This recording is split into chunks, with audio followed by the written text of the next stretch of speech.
अब नवाज शरीफ का नाकाम दौरा, अमेरिका से वापसी, उसके बाद नवाज शरीफ कहता है जी कि मैं जी प्रेस कॉन्फ्रेंस करना चाहता हूँ। प्रेस कॉन्फ्रेंस में वो कहता है जी 25 लोग होने चाहिए। फिर कहता है 50 आ गए हैं, 25 इस लाइन में है, 25 इसमें है, नो प्रॉब्लम, मैं जलसा कर लूंगा।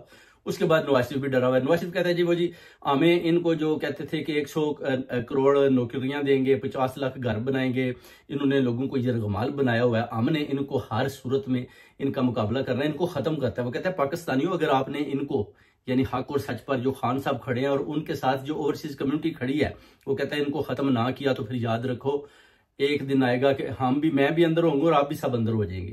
लोगों से आपने अपने मुआशरे को और मुल्क को पाक करना है आपने। इंशाल्लाह आपकी क्या नहीं करेंगे तो फिर मैं भी पकड़ा जाऊंगा, आगे जाकर आप भी पकड़े जाएंगे। Will all be held accountable. मैं आपको ये बता दूं बात, हम सब का फिर हिसाब किताब होगा। ये मजाक में डालने वाली बात नहीं है। बस अंदर आए, जिनको निकाला गया है उनको अंदर लाने की जरूरत नहीं है।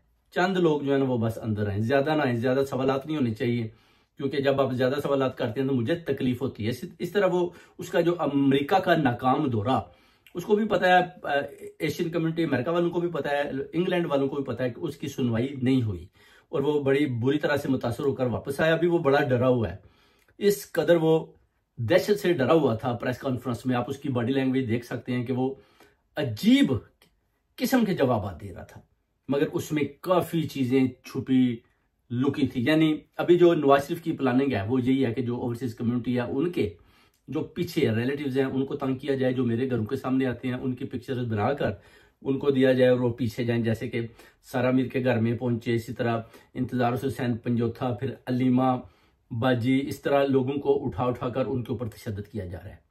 और ये चीजें अभी सामने आ रही हैं, मगर नवाज शरीफ को पता है कि नवाज शरीफ पकड़ा जाएगा, नवाज शरीफ बच नहीं सकता, नवाज शरीफ के गिर्द दायरा तंग है। नवाज शरीफ को पता है कि ये बाजी कभी भी पलट सकती है।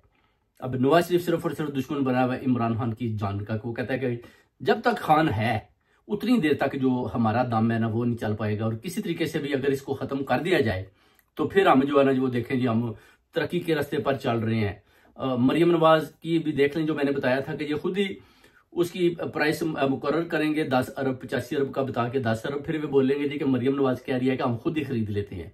ये भी इनका एक बहुत चोरी और डाका करने का एक तरीका है। अभी ये एयरलाइन को भी कहते हैं कि हम खुद ही खरीद लेंगे। उसके अलावा 43 अरब डॉलर जो अपना ये जो है ना वर्ल्ड बैंक से लेकर भी भागा हुआ है, जिसका जनरल आसम मुनीर को पता है, और वो भी इसका इंतजार कर रहा है कि ये वापस आए। अब ये वापस नहीं जाएगा, अब ये अपना बस मैदान में बैठा है। और आप जरा मुझे 2-4 दिन दे दें, आप देखेंगे कि यही नवाज शरीफ जनरल आसम मुनीर के खिलाफ बोलेगा, और इस तरह बोलेगा जैसे इससे पहले जनरल फैज और जनरल बाजवा के खिलाफ बोला था। ये भी चीजें सामने आने वाली है। पाकिस्तानियों, इंतजार करो और हक और सच का साथ दो, वक्त के वली का साथ दो।